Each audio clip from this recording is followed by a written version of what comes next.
Hello and welcome to Lightways at Life Astrologer with me, Anna Isabel, and I'm joined today by Robyn Ray. Hello, Robyn. Hello, Anna. Lovely to see you.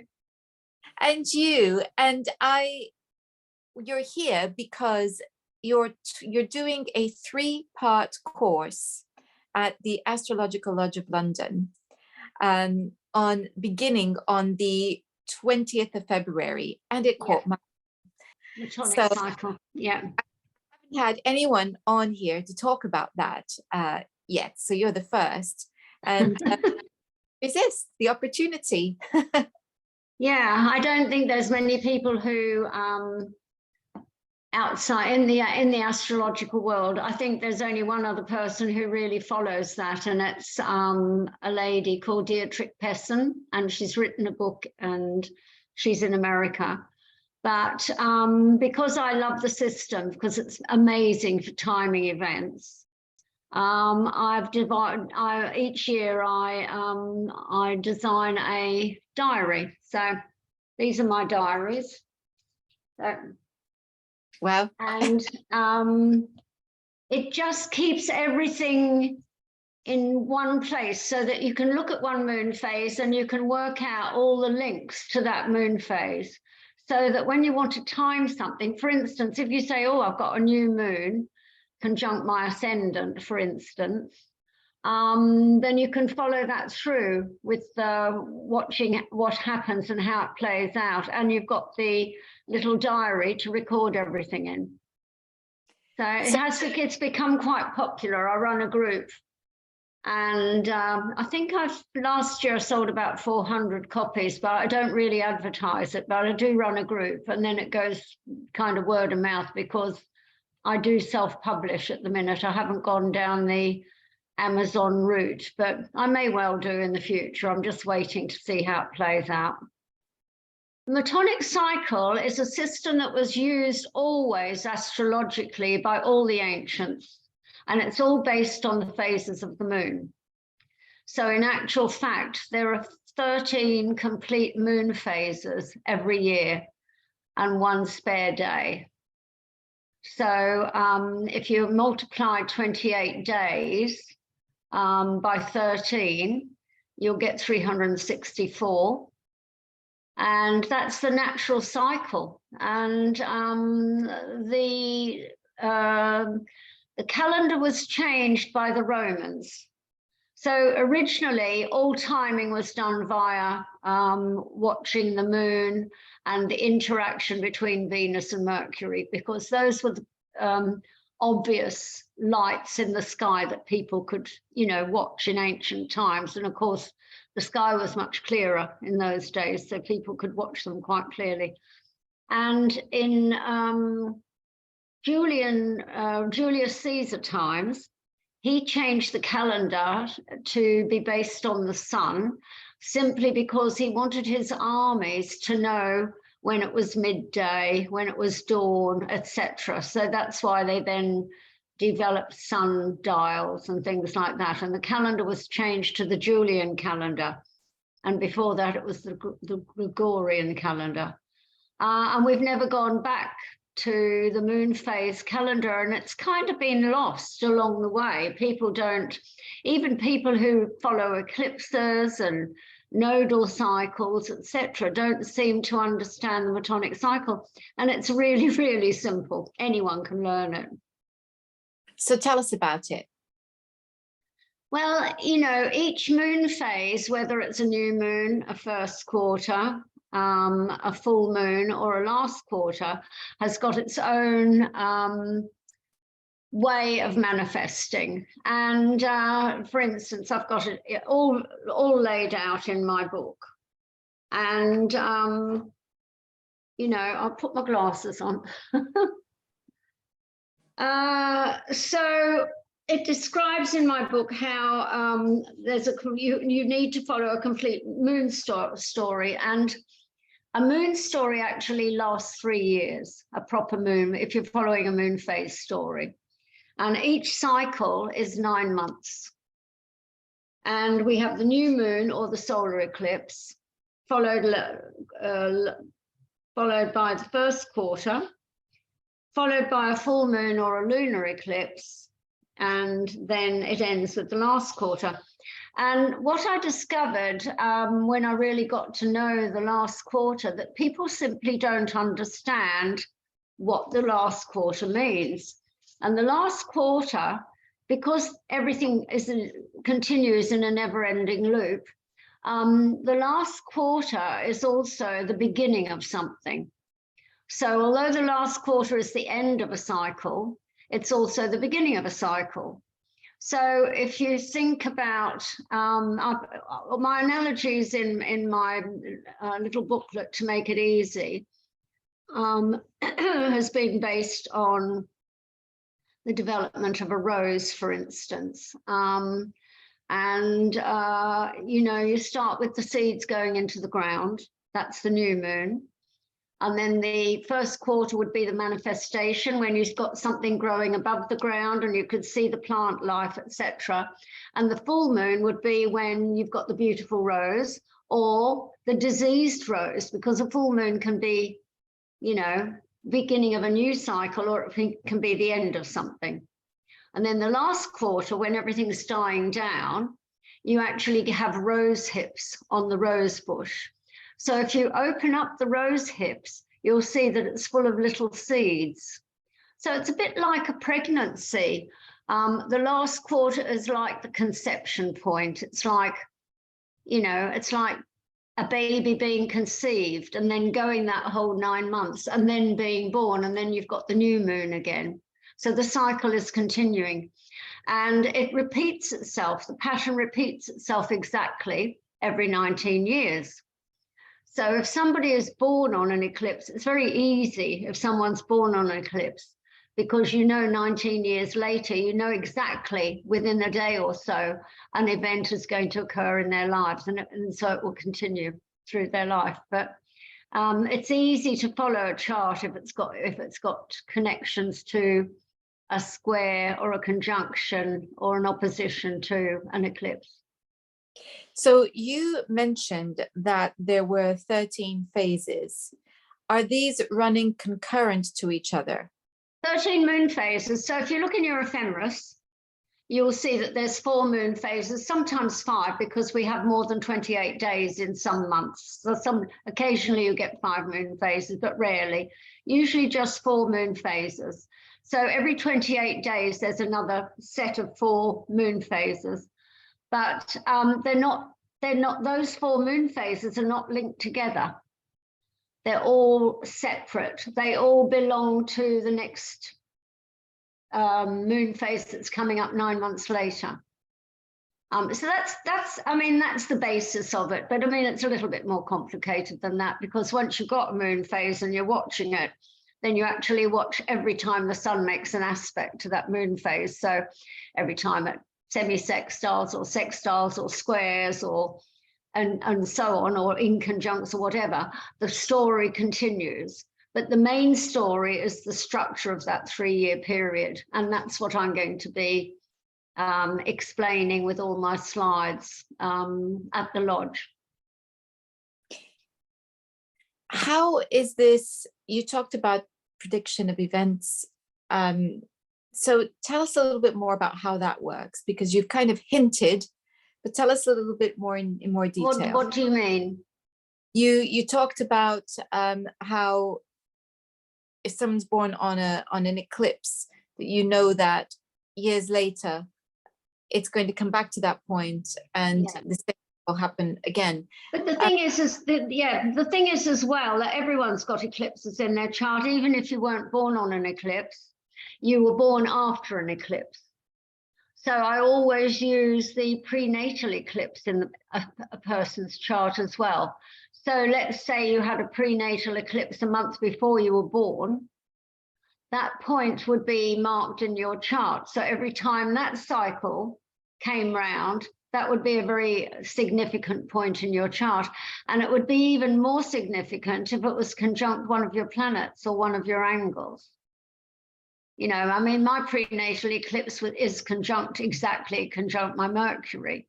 So every time I have a Mercury aspect or transit to my Mercury, I'm also having a transit to my eclipse point.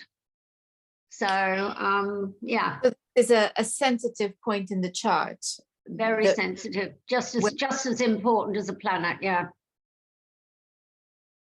So that's very interesting, because what excuse me, what we are saying then is that there are certain things about the moon, and here we're talking about the phases, that act as sensitive points, trigger points for events, irrespective of whether or not they are in aspect with a planet in the chart. Yeah, I mean, if they're aspecting the planets in the chart, or conjuncting other planets, or making tight aspects to other planets, then obviously that's all that is being brought into the equation as well. You don't watch the moon phases just on their own. But for instance, if, you know, I do a lot of mundane astrology. I really love mundane. So, and there's a lot to watch, a lot of countries doing all sorts of dramatic things all of the time. So it's really interesting that you can actually, my iPad's going, I've turned my phone off. It's really interesting with the moon phases that you're watching how a particular thing develops. So let's say you had an aspect, let's say you've got a Mercury-Saturn conjunction in your third house, just make it simple. And you have a new moon, and you decide you need to get on and write that book you've been thinking about for a long time. Then you will begin that book. And I have found this because I know quite a lot of people who write, because being an astrologer, you do. And it's very interesting when I follow their story of the development of their book. They'll say, well, I did have the idea a few months ago. And you say, oh, well, you know, when was that? So you can take it back. You can, the good, wonderful thing about the moon phase is you can keep taking it back, and you can take it forward. And then you can follow. They'll say, okay, well, I'm really getting down to it. I'm writing my book. And then you'll find 9 months later that there's a turning point. And it's actually, right, yeah, it's come together, and I'm talking to the printers or whatever. And then 18 months after you started writing, but probably 27 months after you had the idea originally, you're getting the book published.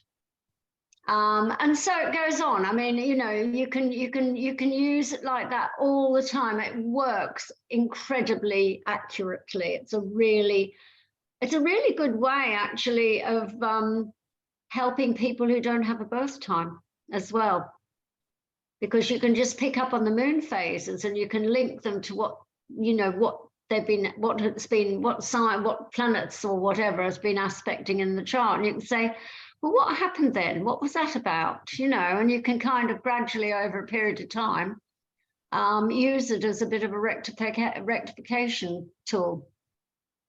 Well, that's interesting, because we're talking about, as you said right at the start, a very ancient technique, at a time when perhaps people wouldn't have known even the day that they were born. But they would have known what moon phase they were born on. Yeah. They would have said, oh, well, you know, it was just forming a quarter moon, or it was a dark of the moon, or it was a full moon, or whatever it happened to be. Yeah. So they would have used the moon phases all of the time. And interestingly, although I haven't done it, and I haven't done the research on it, and I'll leave that to somebody younger, but interestingly, the moon phases totally link into the Venus cycle, and they totally link into the Mercury cycle. So the ancients used all of the whole thing with the moon and the Mercury and the Venus, and they interlinked, and that's how they actually calculated all their charts in those days. So tell us about that link then between the moon phases and Venus. How do they work together? I haven't really done a lot of work with that at all, and that's not really my thing, because the Venus cycle itself is a whole, you know, you know, it's a really big subject. But I know that's what they used to do in order to work out their timing of events. I've never really, I need to get in touch with someone like Gary Caton or someone like that who really is an authority on the Venus and the Mercury cycles, and see if he can interlink the moon phases. But I know from talking to people who've studied a lot of these Mayan astrological charts and what have you, people like Marcus Patchett and what have you, who's done a lot of work with South American charts. It's all interlinked together, so that's fascinating. But that's, of course, because they could see the planets in the sky. I shall have to ask Marcos about that. Yeah. I don't think he's done. I know we've talked about it a lot years ago. I don't think he's really followed it through at all, because his interests are in other. You know, we all have our own interests, don't we?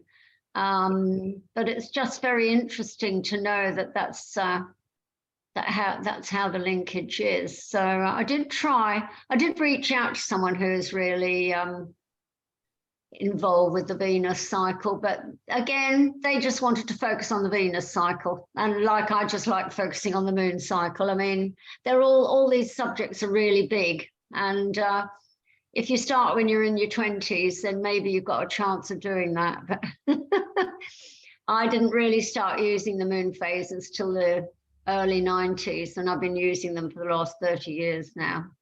And then I met Dietrich Pesson, who wrote a book called Lunar Shadows, I think. And it's quite a big book, and it's quite heavy going for people who don't really understand the Metonic cycle. But once you do understand it, it's probably much easier to read. But I don't think there's anything else out there about the Metonic cycle. So let's get a little bit more concrete here and imagine that there's a new moon coming and I'm starting a new project. How do I then follow that through the phases? Okay, so let's take the new moon, which was the one Aquarius on the 21st of January. Yeah, so what you would do, and the easy way to follow it, because I've made it really easy, is you turn to the 21st of January in my diary, and you will see at the bottom all the dates that interlink. So there's the 21st of January. And there are all the dates that interlink with that moon phase. And I have written there what moon phases they'll be and what dates they'll be on. And everyone keeps their own tab. I mean, it's not a diary for putting in your dental appointments or anything like that, unless it's dramatic. Unless you've got a dramatic Saturn transit at the time. It is literally just to keep track of the moon phases and what major things occurred during that time. So, yeah. And of course, if anyone has a solar return on a new moon or a full moon, that's really interesting as well. If their birthdays fall on one of those moon phases. And then you can go back and forward. You can keep going back and you keep going forward. You can give them loads of date to go forward, and you can say, this is the type of thing that's going to happen. So, okay, you've got these dates that are on your diary.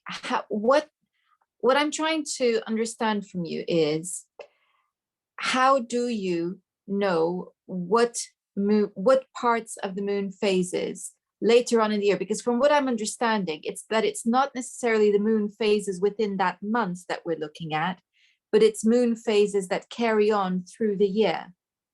Yeah. So how do we do that? So if you think about a month and it's got 4 moon phases, each one of them is a separate story. So in each, let's just say we only have 28 days in the month, like February. So in February, you will have a new moon, a first quarter, a full moon, and a last quarter, but it may not be in that order. Let's just have a look at the minute and see.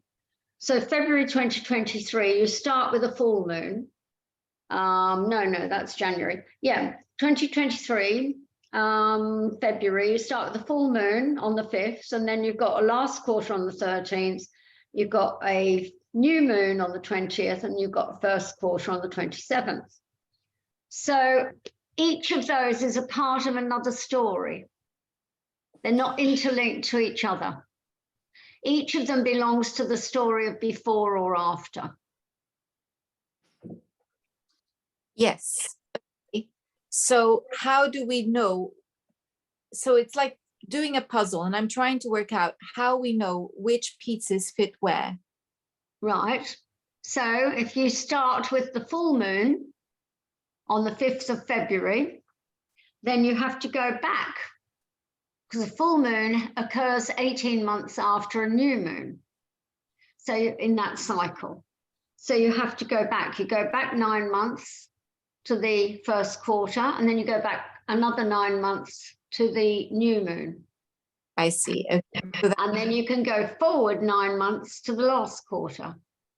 okay, so that's what I was trying to get from you, is how do we know which pieces fit with what? So that this particular full moon does not belong to the immediate new moon that preceded it. No. It belongs to the new moon that occurred 18 months earlier. Okay, and that's the interesting part here, because we normally think of the moon's phases as happening within a month. I know. The story that goes from that particular new moon forward, full moon, and then back to a new. And I think people got confused with that, because you see people who plant by the moon, they don't use the Metonic cycle. They use this new moon, full moon, etc. of the months. So they'll think, oh, well, we'll wait for the full moon to plant such and such, or we'll plant such and such on the new moon, or whatever. But they're not actually interlinking the moons together. No, because actually, from a horticultural point of view, that would be very difficult, because we're hampered by the seasons. That you'd never get to eat anything. No, right. And I know that because I use the moon to plant. So right, okay. You've got to forget that when you're using the Metonic cycle. Forget that. Yeah, exactly. Plant, it's just not practical. It's not a good idea, however. I know enough about that to know it's not a good idea to plant on a last quarter moon, although it might be at the end of a season when you're going to wait a whole winter or whatever for the next phase to come up. Then that might work, but you probably wouldn't plant on a last quarter moon. Although it's said that if you're wanting roots, that is the good time to plant. Yeah, it might be if you're prepared to wait, because last quarter is all about everything's hidden. You've got to wait for it. It's like a newborn baby's been conceived, and before they had scans and everything else, nobody knew what was there. They didn't know if it was twins or if it was a boy or if it was a girl, because they couldn't see it. It's a bit like the plants under the ground, although you do know what you've planted. And you do know what you're expecting to come out of that. However, it's hidden. So a last quarter and a new moon are hidden. First quarter, you begin to see what's coming up, what's happening. Full moon is full moon is like a make or break situation. I mean, if you think of relationships, it's on a full moon that people will either decide to get engaged or get married or move in together. But on a full moon, it's also a time when people decide to separate or get divorced or whatever. It's a make or break situation. So I've got a few keywords in here, so let me explain with that. Right, new moon, I'll read it to you. New moon, preparation, foundation. This period is best described by imagining the seeds from a rosehip planted into the soil. The seeds should be fed and watered and encouraged to grow. This analogy can be linked to any event. A writer putting pen to paper, for instance, preparing to write a novel. It can be an introduction to someone new. It could be starting a new job or moving to a new home or having a baby. The first quarter moon is development and action. So if the rosehip seeds are being cared for, they'll develop into strong, sturdy rosebush. This is a very active period. The first quarter moon can be likened to the rosebush growing steadily, covered in leaves. If healthy, it will be sturdy and strong. However, if it's been neglected, it could be at this stage, it could wither and die. So not everything continues on to a full moon. That same goes for a relationship. If you put the effort in to develop the relationship, it'll become stronger over time. Otherwise, it won't last. Solar eclipse is a very powerful new moon. However, yes, a solar eclipse is a very powerful new moon. A full moon is about illumination and evaluation. And this is a time when everything becomes clear. Has the rose bush produced beautiful flowers, or has it become weak and diseased? In a relationship, this is when couples decide to make a lasting commitment to each other, but it's also the time when it becomes clear if a relationship's not working and the couple decide to break up. This example can also be applied to a job situation or to a writer deciding whether to publish his book. If healthy, the cycle will continue. So the last quarter, transition and restructure. This moon is often misunderstood. The last quarter moon is not only the end of a cycle, but it's also the beginning of the next cycle. Everything continues in a never-ending loop. So something new is conceived from the experiences of the past. If you think of the rose hips on the winter rose bush, after the flowers have died, it is full of seeds. A baby is conceived 9 months before birth. This is a time of transition as the cycle continues. And of course, a lunar eclipse is a very powerful full moon. So does that give you a bit of an idea? Indeed, of course. And hopefully it also makes everybody watching curious and wanting to, I'm guessing that the course you're doing with the lodge is online. It's all online. And the first one, because it's 3 1 hours. So the first 1 hour will be very basic. So if anybody knows anything about the moon phases, they'll be thinking, oh God, I know all that already. But it is very basic, but it's about getting the structure and really understanding how each of those moon phases work. And I'll give some examples to show how they've played out. And then the second hour that we do the following week, we'll go into different charts and the eclipse cycles and the nodes and what have you. And then the third hour, I'm quite happy if people want to send me their chart details. I'm quite happy to do people's charts for them. Fantastic. You know, I sell these moon phase books every year. This is my 3rd year of publishing. They're all self-published. The 3rd year of publishing them, and everyone who purchases one of my moon phase books comes to my moon group every month. We have an evening every month, and that is just for personal astrology. It's just like any issues with your charts and what have you, you can put the charts up and we can link it to what's going on with the moon phases in the chart. So you know, it really, once people get to grips with it, they find it really invaluable. Fantastic. Well, I do hope that everyone watching will be very, very interested and wanting to... I mean, I'm very, very excited to meet some new people. So hopefully, and just a reminder, the date for the Astrological Lodge will be the 20th of February. And I will be putting a link to that in the description box. Yeah. 20th February, and I think they'll be recorded as well. So even if you can't make it, as long as you pay for the session, I think you'll get the recording. Yes, you can do that. So I'll put a link to the lodge on the description box. And as for getting in touch with you, how do people find you? Well, my name is Robyn Ray, ROBYNRAY. My website is robynray.com. My email is robyn@robynray.com. So all very simple. So I'll put a link to your website in the description box as well. Robyn, thank you so much for your time today. Oh, well, it's really sweet of you, Anna, to talk to me, and hopefully I'll see you at the moon phases. That would be lovely. And to everyone watching, thank you so much. And next time we're going to be looking at the 12th house and planets that we find in it. How do they express themselves? Until then, do remember to check out my website for courses and any other things that I might be doing. Can you send me all those details, Anna? I will do, indeed. I'll be very interested. I will. All right, lovely to meet you. I have heard of you several times, but I've never actually met you. Although I think I have watched you a couple of times at the lodge, in actual fact. Oh, what a pleasure then it is to meet you too. Thank you all for watching. Until next time, goodbye. Bye-bye.